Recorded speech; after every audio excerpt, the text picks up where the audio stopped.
All right. Sorry. That's all right. All right, everybody. We are live for our next developer interview here on the Game Wisdom channel. I'm, of course, Josh Placer, and joining me tonight are two of the members of Luma Awesome Games, who released the puzzle platformer Lumote earlier this year, and they're on to talk about the design of the game, as well as just the overall development of a puzzle platformer. So please welcome Michelle and Kyle. How are the two of you doing? Good, how are you? I am doing great. It is very hot where I am at in New Jersey. I guess how's the weather for the two of you?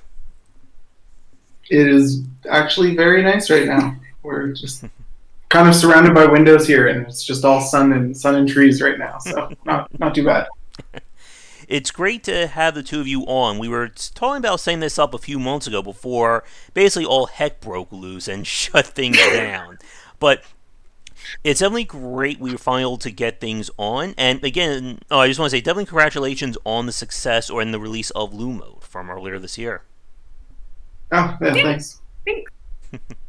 So we got mostly the release, not so much the success. Yeah. My audience includes a lot of indie. My audience includes a lot of indie developers, and they certainly can attest to that. Sadly, but it's great to have you on, nonetheless. And this is a topic that we haven't really had a chance to discuss with developers about on the channel. We've discussed platformers, puzzle games, adventure games, you name the genre. But puzzle platforming is definitely a very interesting niche, I think, of platformer genre. I talked about it in my second book where I was like basically breaking down platforming design, things like that. So I guess the first thing, since this is both your first times on this cast, could you talk a little bit about your respective backgrounds and what is Lumote for the people watching? So my background is, I guess, like I went to university for like music and computer science, and then I got a job as a programmer, doing UI programming and for like apps and stuff. And then I met Kyle, and he was in the game industry, and we started kind of throwing game ideas back and forth. And Lumote was kind of the one that stuck. Mm-hmm. Yeah, I started in games 15, 16 years ago as a technical artist, and then kind of worked on some in AAA for a little bit. I worked on Sleeping Dogs. It was like the last thing I did before I went indie.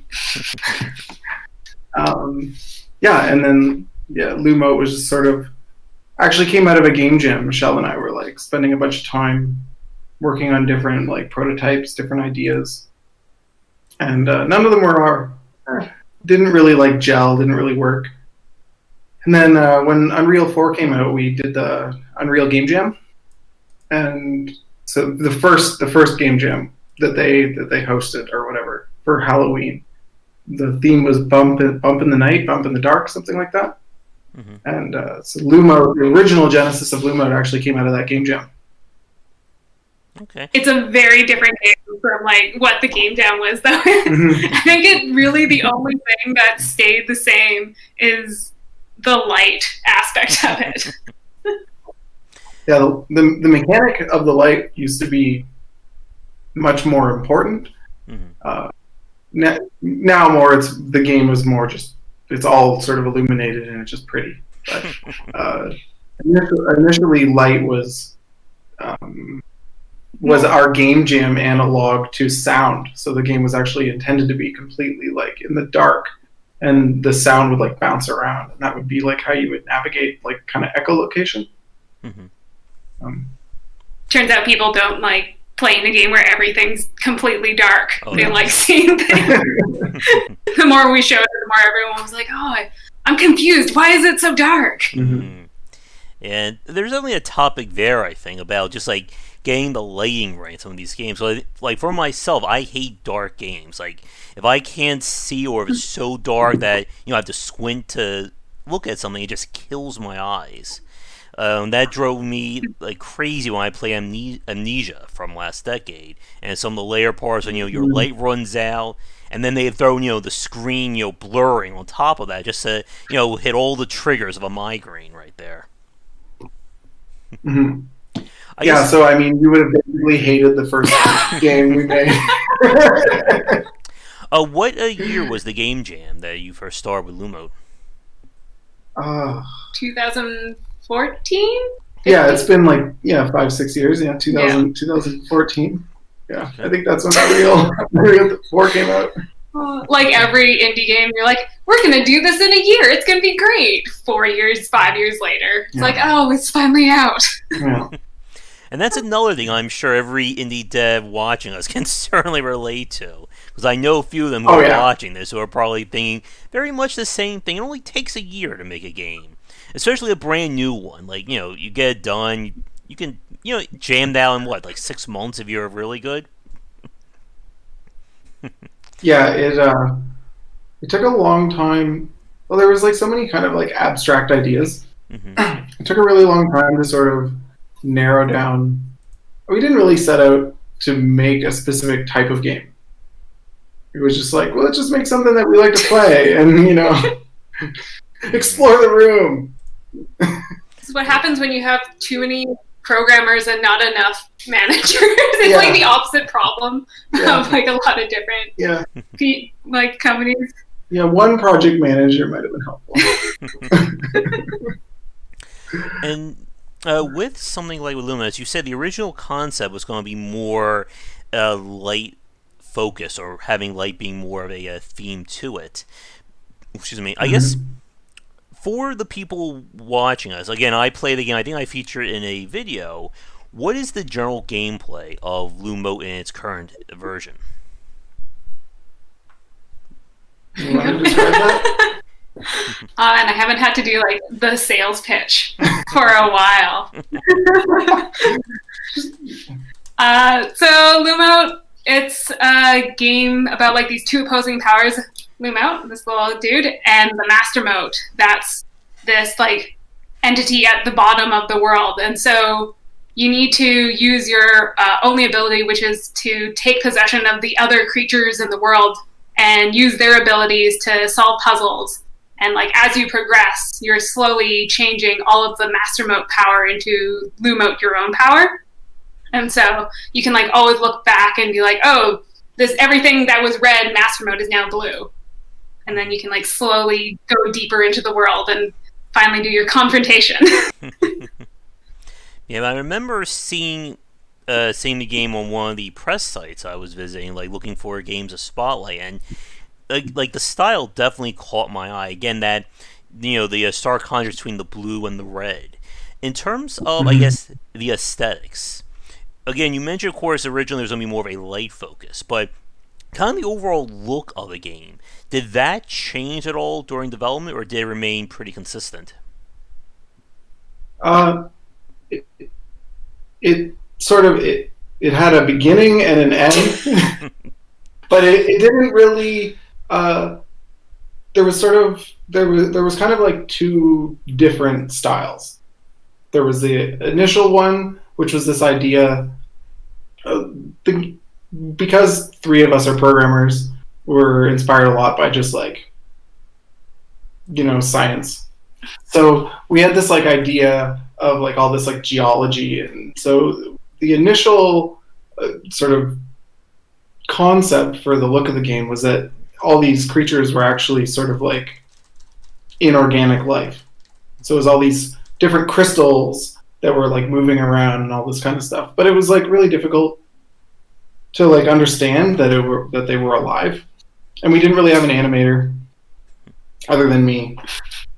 So there was only so much we were going to be able to do in terms of motion, and so we were trying to find like a hybrid where we had this other set of ideas that were like, well, we want this sort of like underwater world. So yeah, like bioluminescence was like a really big sort of like visual target for us.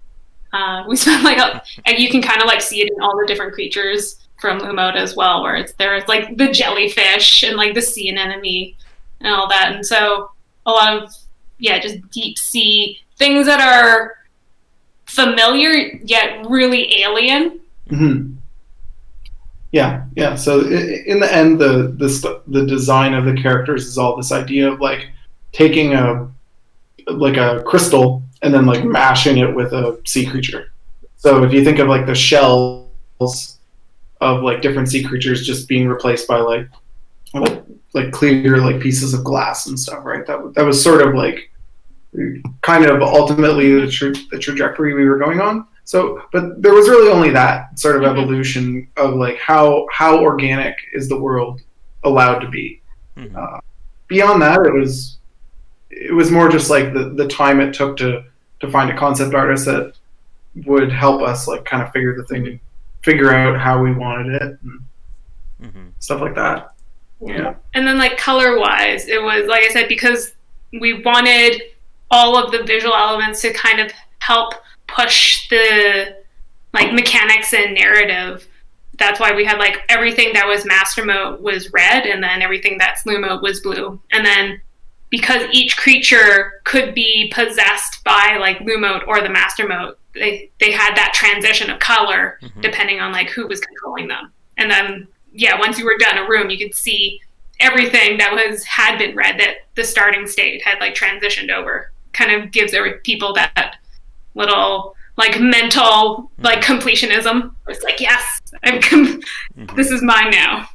Yeah, and there's also kind of just being able to see the entire progress of the world going from top to bottom. And that was one of those things I really did appreciate, is that idea that, and this is something that we see we don't see this from a lot of puzzle-based games, where the puzzles sometimes will just exist in a vacuum, that it's just like a single screen or a single room, and nothing else exists outside of it. And like the first time I played Lumo, like one thing I really liked was like you could actually see all the way from the top. You can look straight down, kind of get this preview of all the puzzles and areas you're going to visit from now to the end of the game. Mm-hmm. Yeah, I guess one of our, like I said, the driving forces of that is to help kind of, because there was only 4 of us and we didn't really have an art, like Kyle was the artist and like the animator and everything, and so we didn't really have enough cycles to do like cut animations or add like pictograms or anything. So the game had to kind of push the narrative, and so having, as programmers, we could kind of optimize the game so that you could see the world, and then instead of having like a little cinematic that's like Master Mode versus Lumote, you could always just see the Master Mode at the bottom and him making like the angry rumble audio sounds every time you took over a tower. Oh yeah, this is like kind of the story of a lot of indie games, is that like you try as much as possible to play to your strengths and avoid the weaknesses if at all possible. So one thing that Go ahead. Sorry, go ahead. Oh no, I was just going to ask you a question. I was just going to. There's about 4 seconds of delay. What I was going to say was, like speaking about the design of Luma, as you said, like your team includes mostly programmers. I guess, and again, like with kind of the growth of the game from the original Game Jam to where it was at release, I guess, were there any other like designs or gameplay loops you came up with before you decided to settle on what's in the game right now? Yeah, there was some of the earlier versions weren't nearly as puzzly, so the game was actually like a pretty technical platformer with these really like razor thin like ledges, like little paths you had to follow, and I mean, the original concept too was Lumote's ability, instead of taking over other creatures, when Lumote bounced and her light touched any other creature, that creature would wake up and then start actively trying to attack Lumote. Mm-hmm. where it's like now all the creatures are passive and Lumote is the aggressor taking over the moat. Yeah, the thread of that that remained is this idea that you're power, right? Like you are a source of power. Before, your power was actually kind of like a negative thing. Like you wanted to avoid sort of being like a solar power source for like activating other things that were going to go and chase you down. And in one of those incarnations, that you also basically your ability to an intermediate step in there. When we had introduced the control, you had like a health bar that was also tied to your ability to possess things. So you actually had a limited window of time to actually control things before you would actually die. Like, I don't know what we were doing. We were assholes. Like, we were just making it really hard. Yeah, I think didn't make it. That's always a very interesting challenge. We've spoken about before when it comes to when you combine puzzle and kind of Twitch-based gameplay, with just how hard do you make the Twitch side of things? And I don't know if you had a chance to play stuff like the Swapper or even a game like the Talos Principle, where you always had that trouble of knowing, am I doing this right? But I'm not good enough? Or, am I doing something, but it's just not the right solution? I guess... Yeah, go ahead.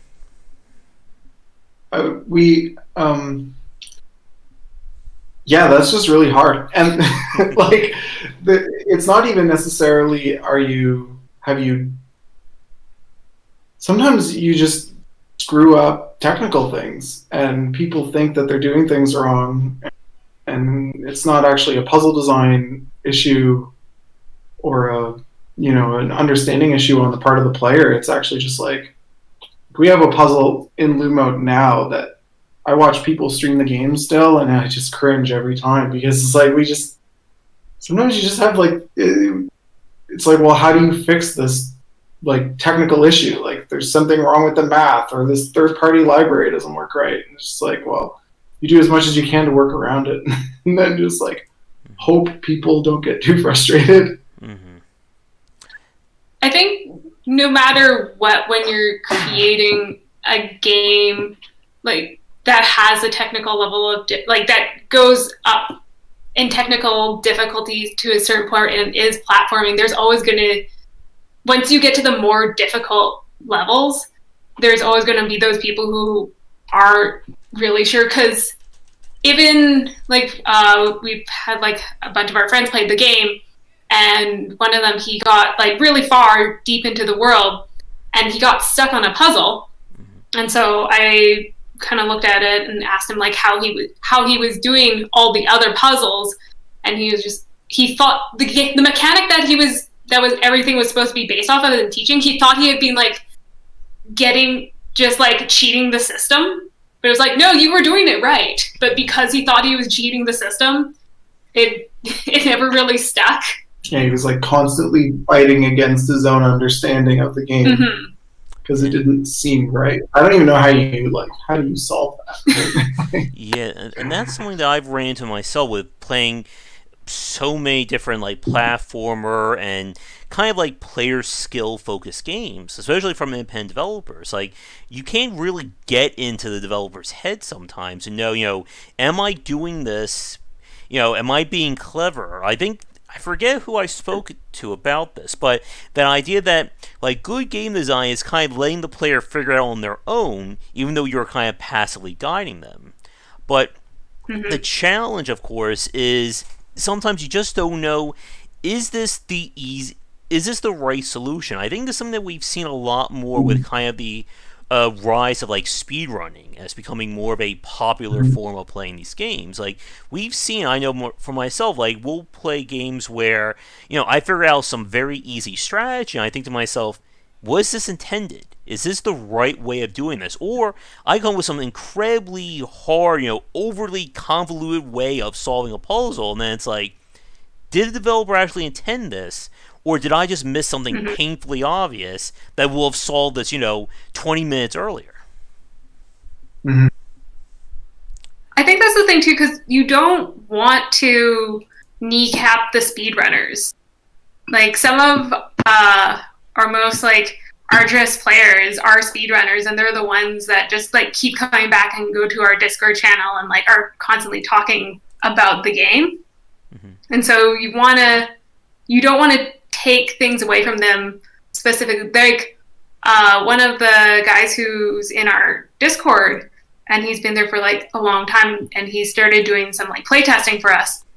He found a way to use one of the creatures has like a shock ability, and there's no real like there wasn't a lot of math put into like the direction it should shock you. It's just like, okay, take your point and then like push you back. But with just that simple kind of physics, he was able to figure out how to bypass a whole bunch of puzzles. And then when he showed us, I was like, I'm not even mad. I'm just impressed that you like figured this out.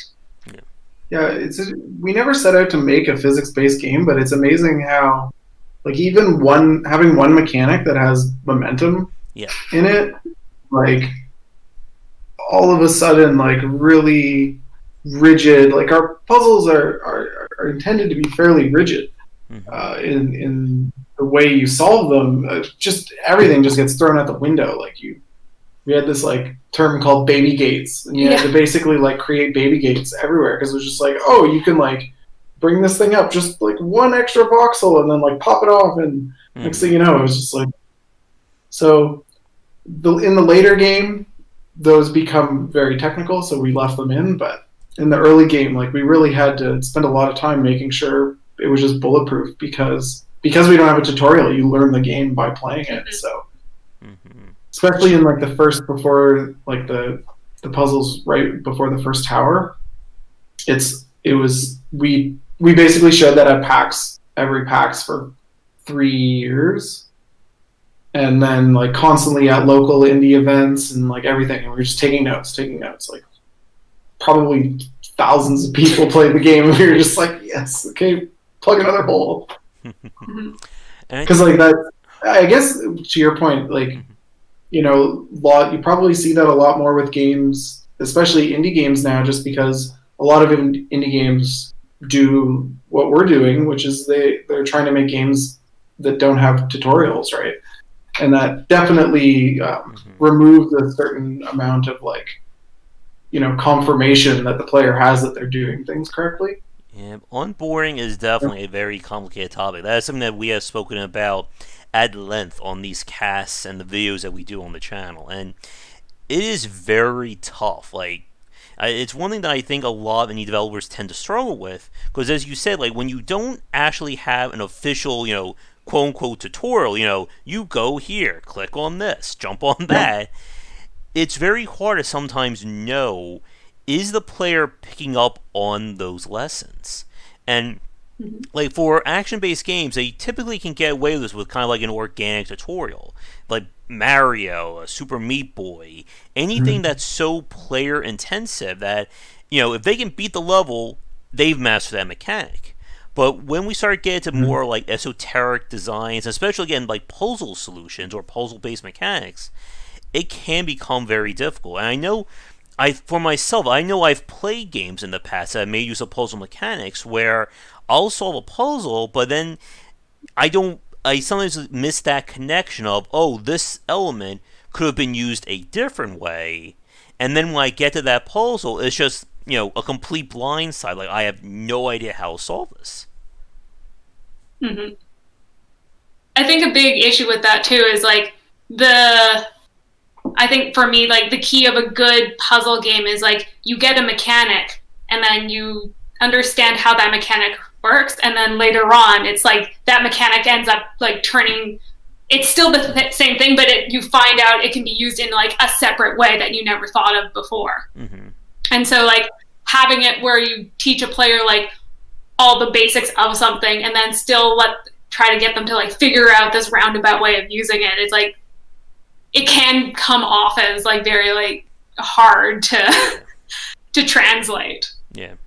And again, especially when you inherently build like multiple functions into a single mechanic. From the Steam Festival last week, I played this puzzle platformer called Pokey Poke that I really end up liking. And it's a game where you use a spear to kind of propel this character around. And one of the things that they did was you can throw the spear into a wall and you can then jump off of that. But they also showed, or there was also a way of using the spear to go in a different way. And it's, I think, one of the more clever aspects of some of these puzzle or kind of technical-based platformers where you can introduce like 5, 10, 50 different mechanics, and then as the player figures out how they're used, they can go back to a previous challenge or do something else, make use of that new mechanic, and then it feels like it's a completely different game. Probably like the early example for me would be something like Super Mario Galaxy, where like the first time I played through that, I did that very vanilla. And then, when I replay that game, knowing how to do all the various tech of it, it was a completely different experience. Like, you can play through the first level of Mario Galaxy 2 or 3 different ways, just based on your own knowledge of how those mechanics work. Mm-hmm. It's kind of like it's a different way of thinking about a Metroidvania, right? Like where you can see all these areas, but you don't have a mechanic available to you yet. Mm-hmm. And then there's like this type of stuff that we're talking about, which is in principle the same thing. You don't have a tool. It's just, instead of that tool being like a game mechanic, the tool is actually just the knowledge necessary to accomplish whatever the object, like the maneuver to get to a new location, right? Yeah. When we were originally designing Lumote, we thought about doing something similar to that. The problem you get into, though, is like you have to, for every type of mechanic that you're going to show in a certain area, you have to make it so that players have a full understanding of that mechanic. Otherwise, it's very easy for them to get into an area where they're going to get stuck. When like they'll get to where, because like they've kind of pushed their way through, but they don't fully understand it. That's why with Lumote, the very first world is all linear, because it's like the 3 main motes that you're going to meet, which is the Dumbat, the Worm, and the Mover. And then when you get to World 2, that's when like our branching starts happening, where it's like each section introduce a new mote that has a new mechanic, and then it's like figuring out how that mote's mechanic is used, but is also used with the other motes in it. Because you get like a certain mutability of like how everything complexity layers on itself. Yeah, and I think... I mean...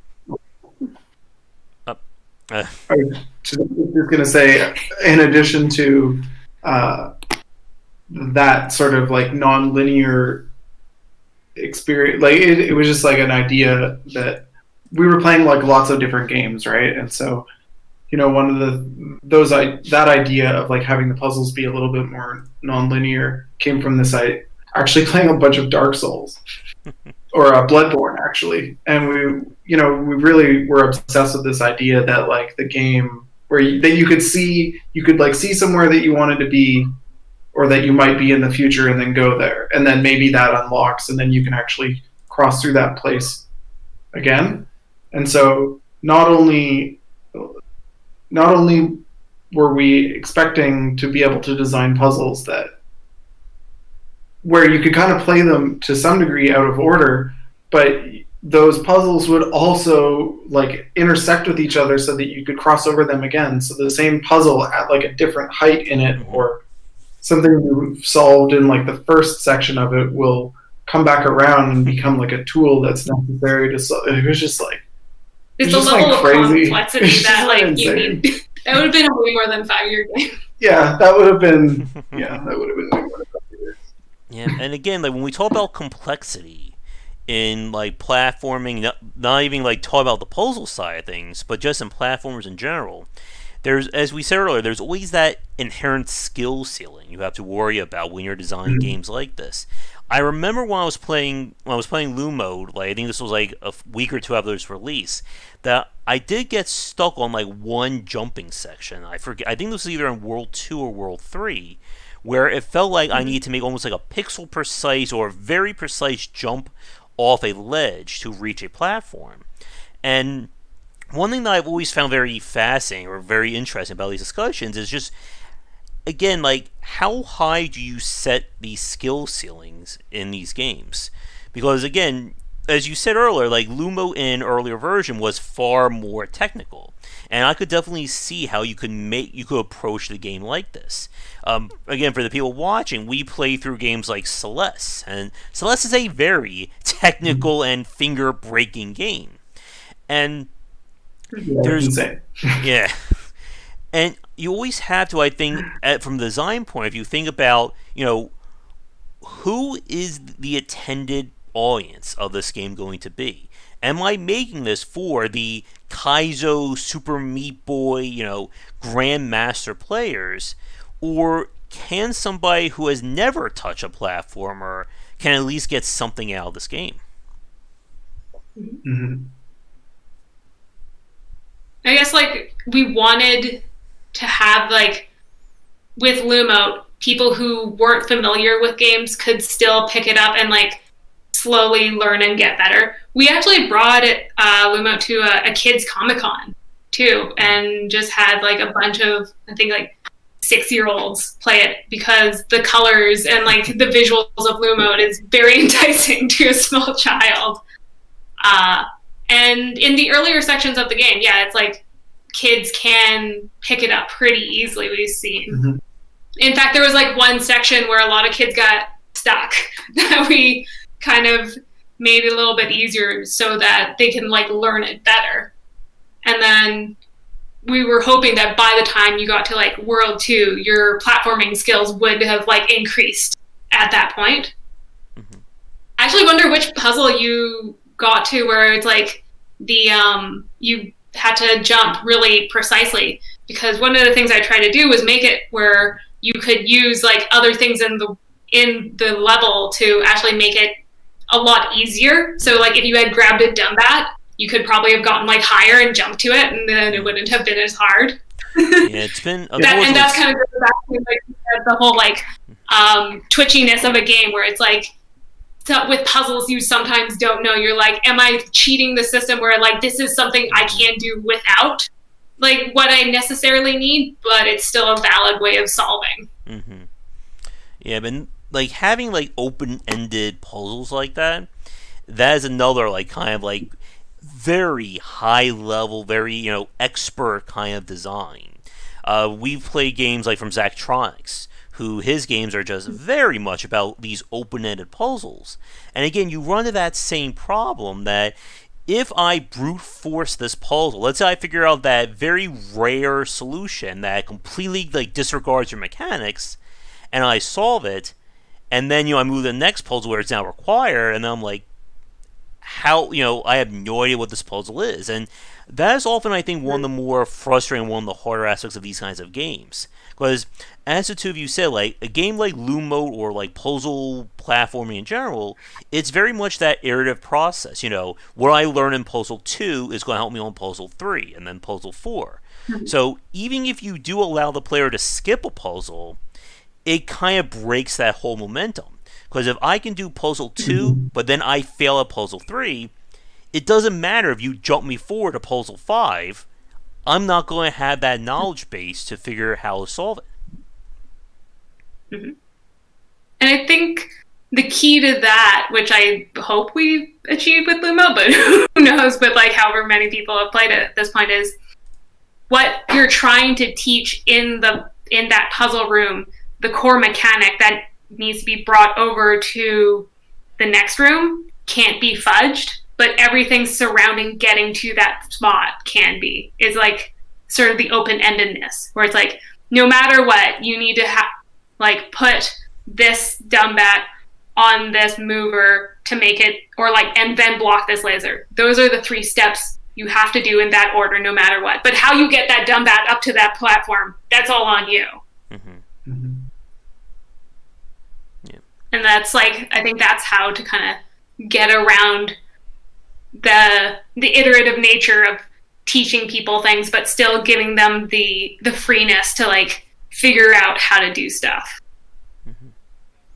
And hope that type of stuff also hopefully opens up some opportunities for things like speed runs as well, right? Because there's like, certainly little micro optimizations that can be done if you're into that type of thing. To even though you might have to do, like Michelle said, these specific sequence of things, the stuff in the middle is open to interpretation. Mm-hmm. And that's something again that we see from a lot of these more open-ended puzzles. That there's a hard beginning, there's a fixed end, and then all the steps in between can be done in different ways, different optimizations. And sometimes the challenge, of course, is teaching the player how to kind of parse these puzzles together.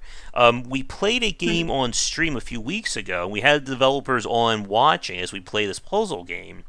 And basically how I solved these puzzles was like completely different from like anyone on their team or anyone who play tested it. Like I would solve the puzzles essentially working my way backwards instead of trying to it was kind of a combination of back force and kind of just trying different elements to see where it would all kind of fit together. And again, it always raises that problem that everybody has their own thought process when it comes to like solving puzzles or thinking critically. Like there are puzzles in games that I have solved almost immediately upon looking at it, and then there are puzzles where my chat's like, "Why haven't you figured this out?" And I'm just like staring like I have no idea what I'm looking at. Like this is just the wires aren't making their connections here. Yeah. Yeah, it's just hard. Making puzzle games is hard. There's the lesson. The thing is, like, you don't.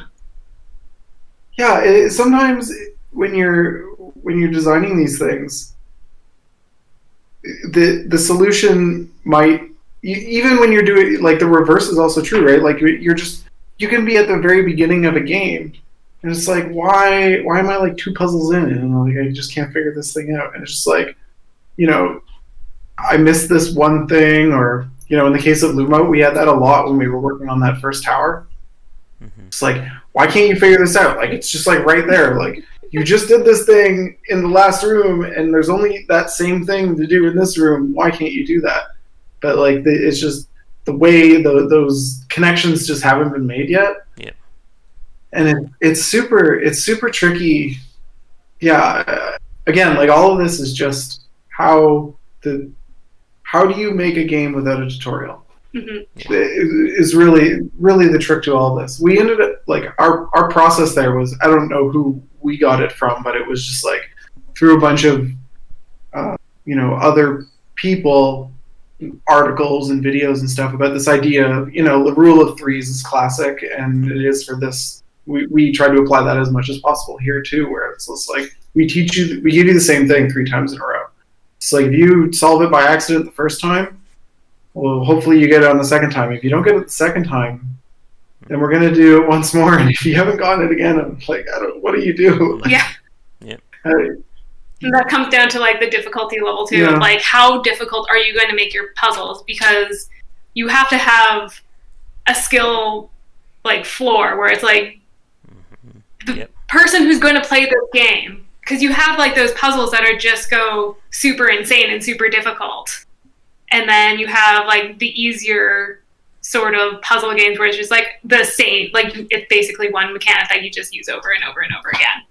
And so you, as a designer, you have to choose kind of in there. It's like, okay, I'm going to make, you're always going to start off at like the easiest, but like how quickly and like, am I going to ramp this up is basically what it comes down to.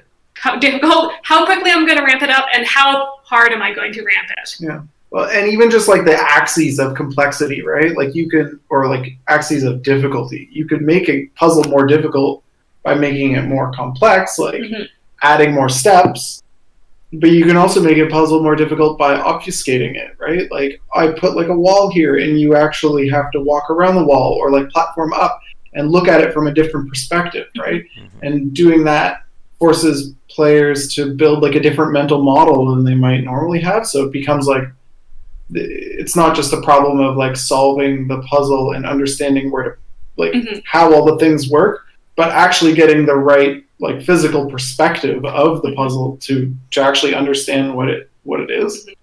Yeah, and that was yeah, and that's I think another challenge that's kind of unique to 3D based games.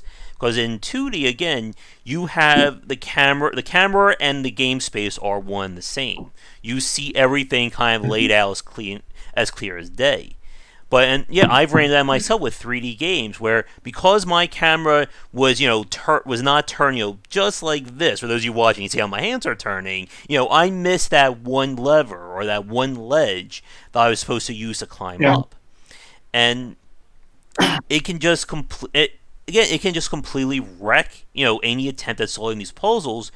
It's kind of like trying to solve a puzzle when you not only not know what the actual thing's supposed to look like, you don't even know if you have all the right pieces to the puzzle when you're trying to solve it. Yeah, exactly. And we struggled with this a lot because, going back to the beginning of our chat, one of the initial concepts of Lumote was that you would sort of jump and you get these pulses of light, and that was how you would see. Mm-hmm. And like asking people to build a mental model of a space, giving them like they have like a 3-second opportunity to understand what it looks like, and then it fades away, and now you're hoping that they build enough of like an understanding to be able to make some progress. Is like it's a lot to ask. It's like a super niche concept, right?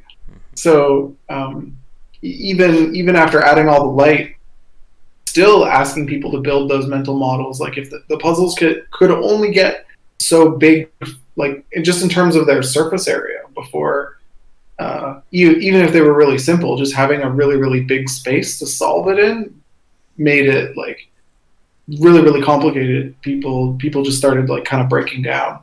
Mm-hmm.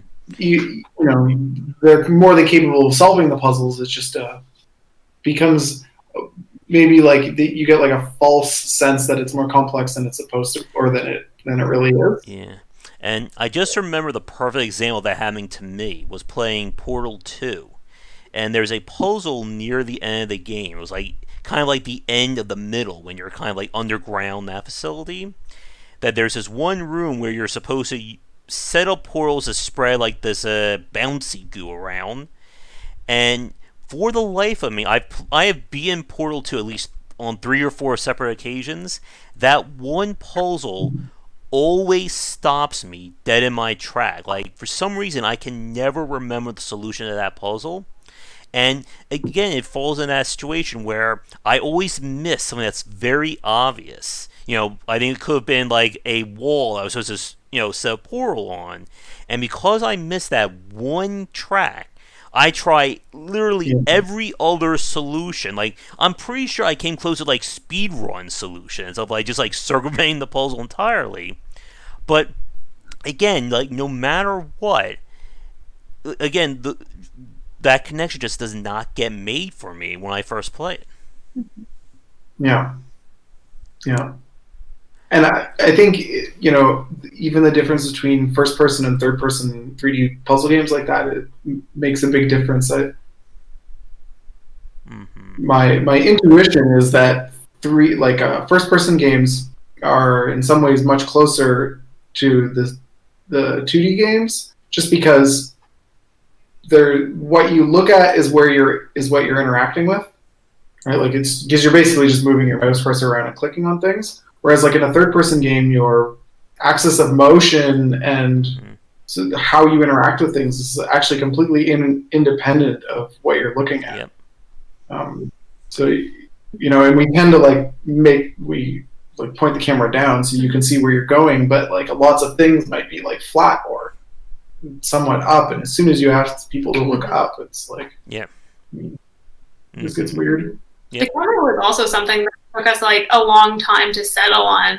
Just like how far away is it from Lumote, and like like the angles in which you can see, Mm-hmm. and like whether or not we were going to even give players the ability to move the camera on their own. Mm-hmm. Yeah, Because yeah. It initially started out as just like kind of 45 degrees in one direction, and so it almost became more of a 2D game at that point. And then we added like 90-degree increments, so you could like click the buttons and it would spin 90 degrees at a time. And camera control in of itself, that's another very big challenge when it comes to learning these games. Because everyone has their own preferred like kind of viewpoint when they play a 3D based title. Mm-hmm. And you of course run into that issue of, what if you set the camera in a position that works for you, and then you give it to someone, let's say it's either too zoomed out or too zoomed in, and they're having a hard time, keeping track of what's going on. And if you don't give them camera control, it's kind of like being forced to operate a vehicle with like broken mirrors. But then conversely, you give the player full camera control, and then you have no idea how they're even looking at that puzzle. And again, that goes back to our previous example that you could miss that one ledge or that one switch, and it completely changes how you would solve that puzzle. Mm-hmm. Yeah, what we ended up with was like sort of this interesting mix where the camera always resets this way. You can turn it off as like an accessibility feature if you find that annoying, but generally like we give you everything can be seen from like the resting angle of the camera, and then but the rotation around the player is just freeform. Wherever you put it is where it stays. And we ended up going with that because like we found that the game was best played from like a 2D direction. So you'd rotate it to the side and you'd run and jump and hop off things this way. But we always wanted to give players the option to actually look around the world itself, because that's kind of part of the charm, is just, and why we have like the whole world as it is, where it's like fully visible, is like so players can enjoy that. And we wanted Lumote to be a bit of a slower puzzle game where it's like you can look around and sit and think about it and then make your decision. And that's also why like all the creatures are like, none of them will attack you. They're all passive creatures, basically. So like you can take that time to think things through before you start your kind of like Rube Goldberg machine of like possession actions. Now, one thing that I wanted to touch on that Michelle brought up a few minutes ago was the idea of a skill floor to these kinds of games. Because normally when we discuss these kinds of topics, we talk about the skill ceiling. How hard you want to make the game, over the course from, beginning to end. But again, when we talk about these kinds of games, especially anything that kind of relies on the player's own skill set, you also have to, again, think about what the player is bringing to these games. And like as you said, with someone with Lumo and not having a tutorial as well, I guess how did that factor into, like we've already talked a little bit, or we've been talking about kind of the opening world of the game, but how did that factor into kind of building these starter levels out? When you don't know who is playing your game for the first time. Do you have, again, somebody who has mastered Super Meat Boy, or somebody who has never touched a platformer before?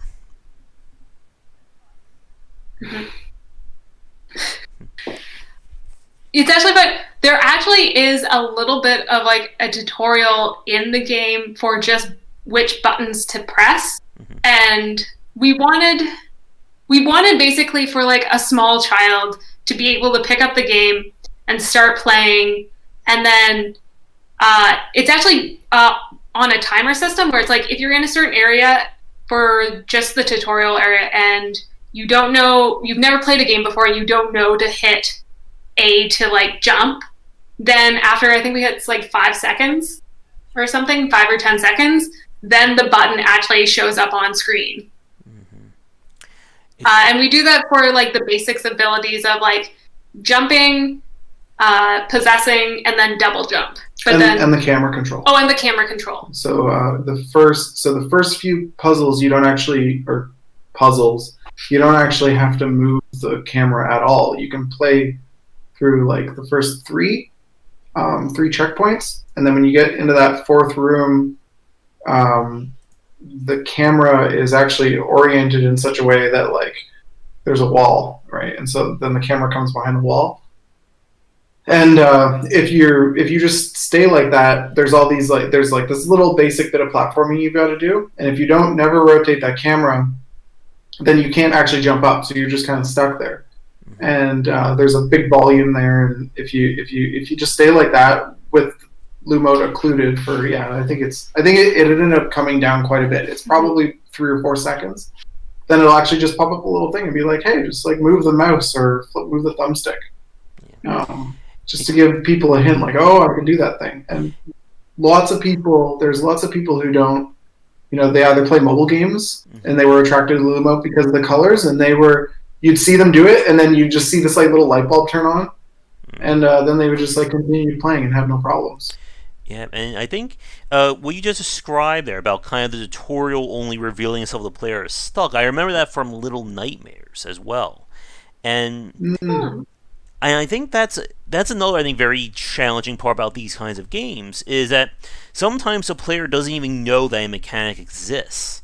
And we've played a few games. What was the game that we just played? Oh no. Again, I played like 100 games from the Steam Festival, so my mind is just like kind of breaking. Oh, I know, it was Hollow Knight. And I had no idea there was a way to do a quick use of their spell. I thought you had to hit one button, it has like a delay. And my friend said, oh, you just hit this button, it's an instant cast. I'm like, I've beaten this game 3 times. I never knew that button there was that functionality built into this UI. And when you talk about games like this, like you mentioned double jumping, for instance. Like, again, for someone like me who has played quite a bit of platforming, I always know to hit jump twice to see if there's a double jump. But if you have never played a platformer before, you have never seen that, nobody is ever going to think, oh, my character can just, magically jump a second time while they're floating. It makes perfect sense. And I think because Lumote is such like a cute game, the players we attract are sort of the players who aren't as familiar with those sorts of things. We do kind of like attract with like younger kids, or like it's more accessible when like they see it and they're like, oh, this looks fun, as opposed to like something like Dark Souls or like Bloodborne, where it's just like, oh gosh, it's gonna go like way too intense. And because we had people like that coming to play our game when we were showing at local events, we saw how they were interacting with it, and we did tailor it towards that direction. But because like, once again, we were talking about like the speedrunners, we didn't want to like kneecap them. So in actually a lot of like the tutorial section, there are like speedrunner ways to like get through it faster. I think like the fastest I'm able to get through the tutorial is like 30, like I think a minute or something like that. 30 seconds a minute, just by like all the way to the end of the first tower. Yeah. There's lots of like, you can like cut corners and jump around things and all these little ninja maneuvers to sort of expedite that first part of the game, for sure. But all those tutorial things, you still have to. We have baby gated that, where it's like you have to do it at least once. Yeah. Like you have to possess at least once before you get to the next room. Yeah. And one thing that I thought was very interesting, this was a comment in chat from Intender about a like 9-year-old figuring out within like minutes. Like that's always, I think, interesting about when you show games like this to children versus adults and kind of seeing that process. I forget who I spoke to about this, but we had a discussion about how the children had an easier time learning whatever the game was we were discussing compared to the adults, mainly because the children didn't have any preconceived notions. They were just going to try, everything. They were going to hit every button on the gamepad. They were going to, push everything. And it allowed them to learn these games easier because they weren't kind of restrained by thinking, oh, this is a platformer, so I can only do X. Or, if I move a box, it only works like this. Mm-hmm. It actually was really funny seeing the different types of players, not just like kids versus adults, but experienced players versus like new players, where it's like some people, we would give them the controls, and this is kind of came back to where having like, if you didn't do anything for 5 seconds, we would show the control option, because like some people, they would get to a wall and then they just sit there. They were kind of afraid to hit the buttons almost. Yeah, kind of like they'd given up. Like, oh, well, I don't know. Yeah, like I walked forward and we've reached the end. I guess this is it. And then like a little thing pops up and they're like, oh, and they hit the button. It's true. I totally forgot about that. Whereas like, yeah, the more experienced players who like, they would just take the control and instantly hit all the buttons. Mm-hmm. Yep. So.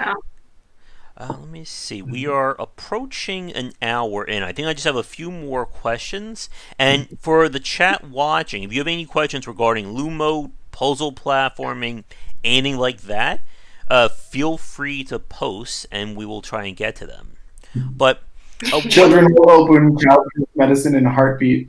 An old person takes forever. But nice. One thing that I wanted to touch on, especially again with this kind of puzzle platforming, we've spoken a lot about the beginning of the game. We've spoken about onboarding and tutorials. But I definitely want to spend at least a few minutes talking about the end of a game, or the end of this kind of design. Because this is another thing I think a lot of developers will tend to struggle with, is knowing, again, how far do you take this? And it's a question that's a lot harder to answer than I just put it. Some developers will end their game like, oh, it just feels like, a brick wall out of nowhere. And I've played games like that where you're playing, and then it's just like, game over, you win. I'm like, okay, I guess we're done. Then there are games that just drag on way too long. And even then, we've talked about the idea of the skill ceiling.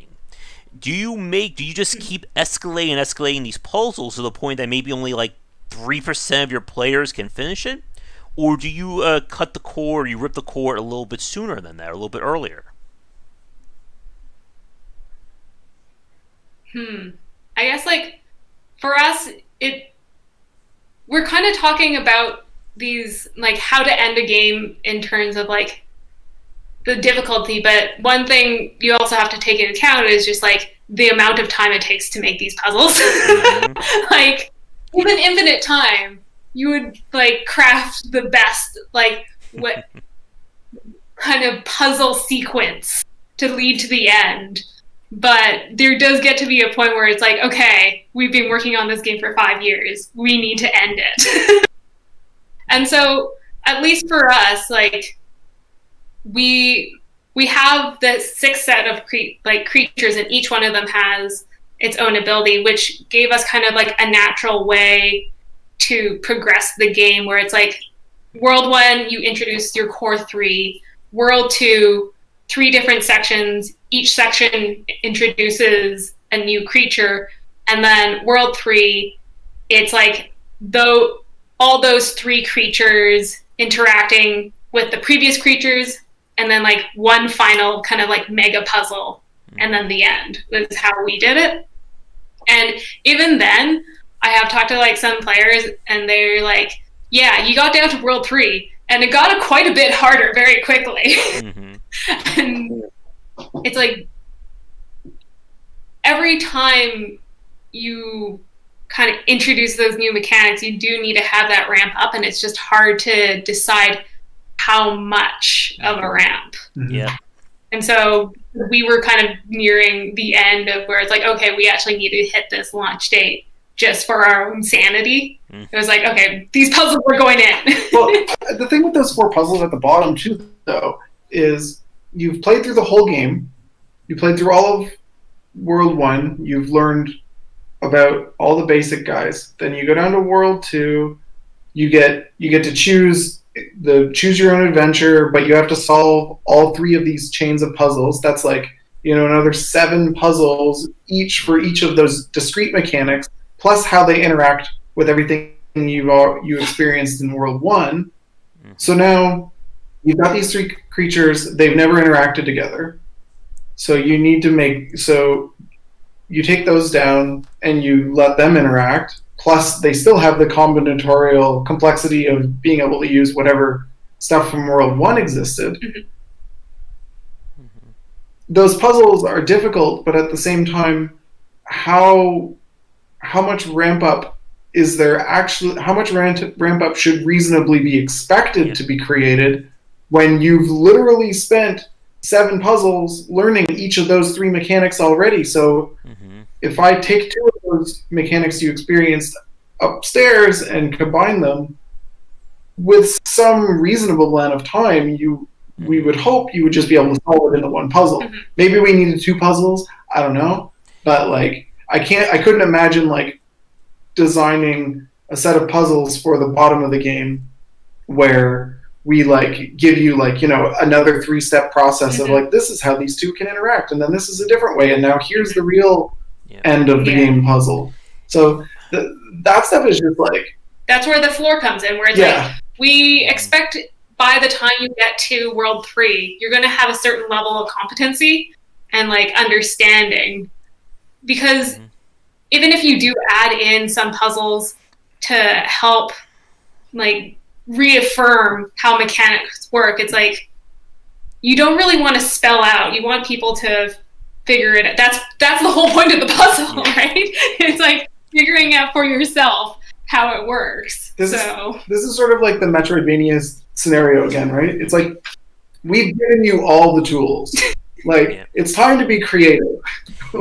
And it goes like Portal again would be another. The first Portal would be another really good example of that. The whole twist of the ending that you go through. I think it was like 18 or 19 different puzzles that are heavily curated. The game tells you, okay, here's where you come in.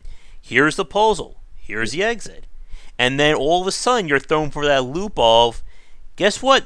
We're not telling you anything anymore. Here's this world, just go and do it. And again, like some like that, I think probably threw a lot of people, like the first time people play that game, it probably just completely threw them for a loop. When again, all of a sudden you lose that kind of safety net, and it is tough, like you said, Kyle, like to know, do I want an in-between puzzle? Like, it's kind of like if we have Mechanic A with its own lessons, Mechanic B with its own lessons, do I need to make Mechanic A B? And some people are good at kind of making those connections. But again, it goes back to what we were saying earlier with a double jump example. Can somebody connect the dots when there was no line to begin with? And to make sure I get their name right, to Intender's point, that like when you do have to think outside the box like that, you always run that risk, like Michelle said, of having that skill floor. Some players can make those leaps very easily. Others, it's again, you just pull the rug out from under them. Then they're like, I've played your game 75% of the way through. I have no idea what I'm doing here. I am completely and utterly stuck. And I think that's one of the reasons why, as you get deeper into Lumote and the puzzles become harder, we give you more options of puzzles to play. Because for me, it's like if you're stuck on a puzzle, going away and doing something else within the game can sometimes jog your kind of creativity to go back and be like, this is how I do it. And I find like if a puzzle game is fully linear and you get to a point where you're stuck, the only thing a player can do is turn off the puzzle game and leave. And like having somebody come back after being stuck and turning it off, it's like very small, where it's like if you give them the option to try something else, there's like a higher chance they'll be like, okay, I'm gonna try it one more time.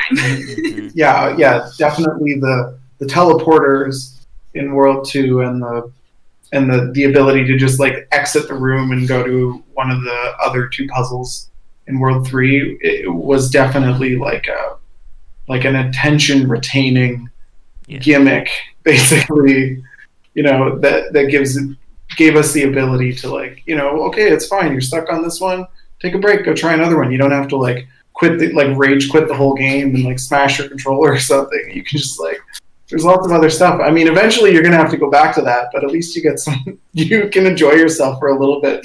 Yeah. Maybe like realize something new, right? Because there's always even though each of those creatures is different, there's still like subtlety to the way you've been playing that maybe you just haven't picked up on, right? Or you forgot that like one of the earlier creatures can do a certain thing. Yeah, exactly. Yeah, exactly. Yep.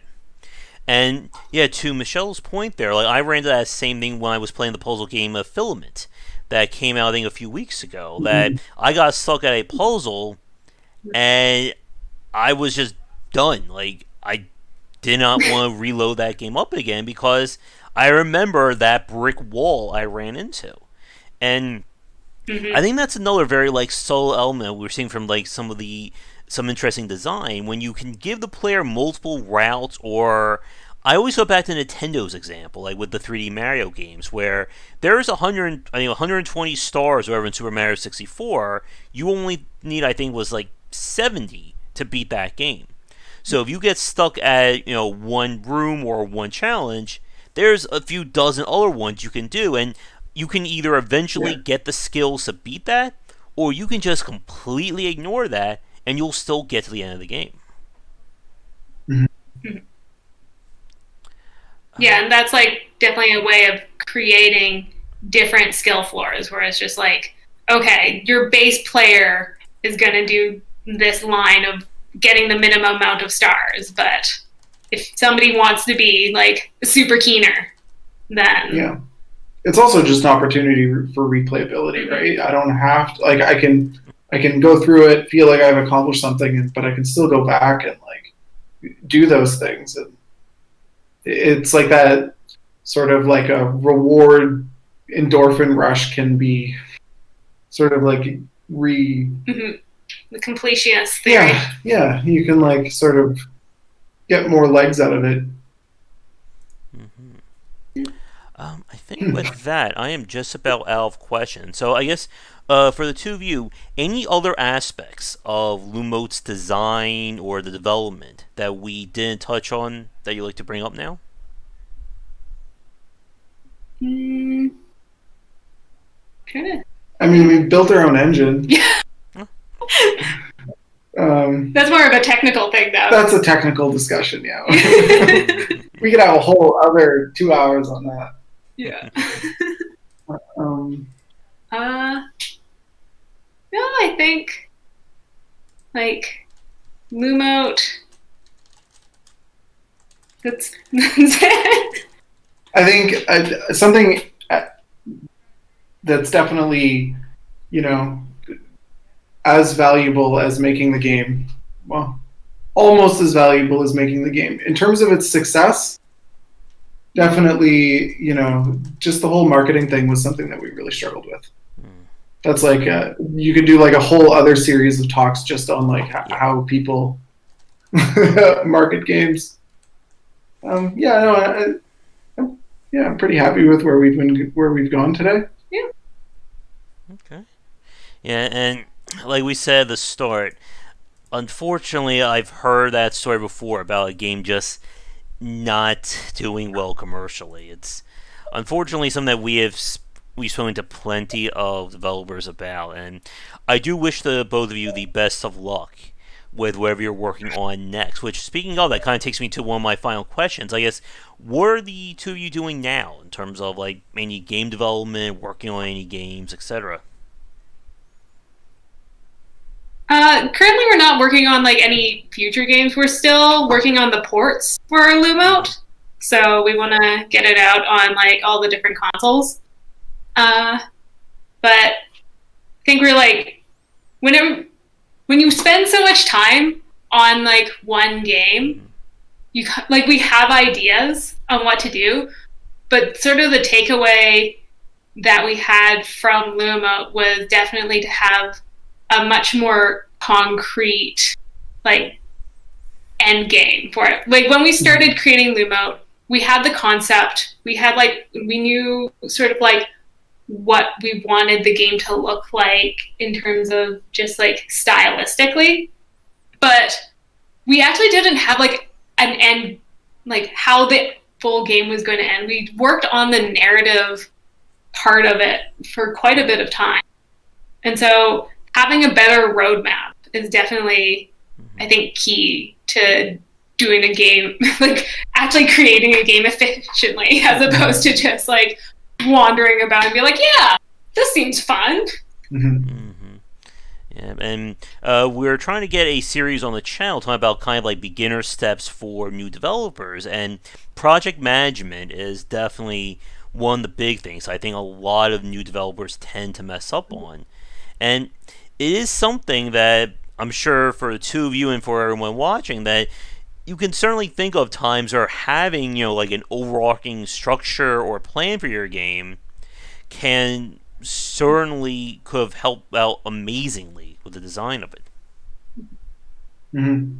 I think it's not just like something that new game developers struggle with. I think it's like just because Kyle like has worked in AAA before. Aaron was like an old hat. I've like done a whole bunch of like different projects as well, but it's like because it's your own project, you have the freedom to do whatever you want.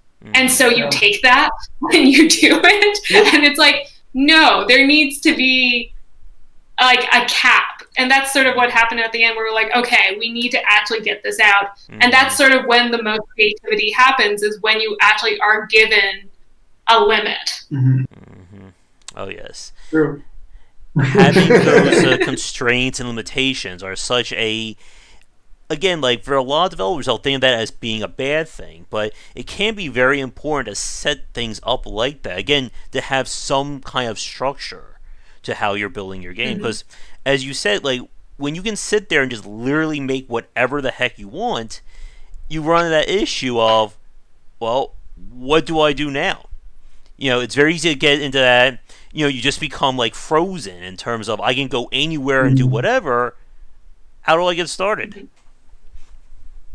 There was also we got into this sort of negative feedback loop too, where, it'd be like, okay, we're going to like make this thing, we're going to be done at this date, coming up with the design, and we're going to have all the mechanics. So then we'd like sort of push along to this thing and be like, okay, well, we got it all figured out. And then you'd start playing it and you're like, oh no, we haven't figured out half of it yet, And like, that was like, yeah, Aaron, Paul, and I have been in games for quite a long time. Even with that, you're in silos when you're working in AAA. You don't like, yeah, you might have game ideas and you might have some like good design things going on, and certainly in whatever silo of the game industry, you can be very good at that. But to then be the game designer and the artists and the marketers and the programmers and all these other things, and like how all of that like plays into everything, it starts to, can become very easy to start lying to yourself about, oh yeah, I've totally solved there's this part that I haven't completely thought through, but yeah, we've totally thought through that, it's fine. And then it's, the reality, it doesn't take long for you to realize that you haven't. It's like, you'll do all this stuff, and then like in a week, you'll start implementing things. You'll be like, no, we did not think through anything. Not nearly enough. So you definitely have to like ask yourself lots of questions and have people punch holes in it. Like, I want to do this thing, and just have people like punch holes in it. Well, how does that connect up to that or whatever? And that's how you're going to get it done. And if you're a solo developer, like, man, you just have to have a lot of good, alternate personalities that can disagree with you or something. You have to be like really, really honest with yourself, basically. Oh yes. All right. I think with that, think we can wrap things up for tonight. So, again, for both of you, definitely congratulations on getting Lumote out there. And like I said, so I'm sorry it didn't do as well commercially, but I do wish the two of you the best of luck. No big deal. I guess. Still got the port to do. Who knows? So I guess to end this cast on, do you have any final thoughts or anything you'd like to say to any fans watching? Oh. Man, if there are fans, thanks a lot for actually liking it. But I think, like, even though it wasn't a financial, like Kyle and I have talked about this, even though it wasn't a financial success, we're really proud of, like, the product we ended up doing. And so... Yeah. It was lots of fun. Got to do lots of things that most people don't get to do, right? Like, so. Yeah, for people who are making games and they're, like, discouraged, as long as just, like, as long as you're going to know you're going to be happy with your final product, then I think it'll be fine. And then, yeah, you can always keep trying to remarket it or, like, port it and try again. Also, finishing is hard, so don't get depressed. Well, you're just going to get depressed. Yeah, straight up. That's going to happen. You're going to be sad for a while for, like, the last 10% of your game. Yeah. Finishing is hard. It doesn't, and that doesn't matter whether it's indie or not. It's just hard. So. Oh yes. Keep going. So I guess with that, do you have any social media you would like to plug or anything like that before I let the two of you go for tonight? Yeah, I mean, just our Luminosum Twitter @Luminosum. Same thing on Instagram and Facebook. We've been a little quiet lately because we took some full-time jobs, but we definitely respond. And our Discord /Lumote. Yeah. I'm very active on there. We have a fun little community, and they're always like posting stuff, and it's just silly. There's a pattern for a crocheted Lumote if you actually want to make one. Yeah, we provide the pattern. Michelle made a big and a small, and we've had quite a few people make Lumotes. I also released a model for it. So there's one guy on our Discord who's like 3D printing them, trying to get like the perfect 3D printed Lumote. So come by, that stuff. Yeah. Nice. All right. So I think with that will wrap things up for tonight. If the two of you can stay on the call for like 20 seconds after we end things, I'll just have a few things to go over with you post-stream. But for those of you tuning in, we're going to wrap up our cast. So again, thank you, Michelle and Kyle, for coming on. And be sure to check out Lumote. No problem. I'll include links to the game in the description down below. For any developers watching, if you are working on an upcoming or recent release game and want to talk about design with me, we are always looking for new guests. You'll find links to my Discord and Patreon link down below, as well as the links to my books on design. For the folks watching this live, I will be back on in about 40 minutes or so for our regular game stream, and come back for daily discussions on game design here and on game wisdom, whereas in the art and science of games. Have a great night, everybody, and see you next time.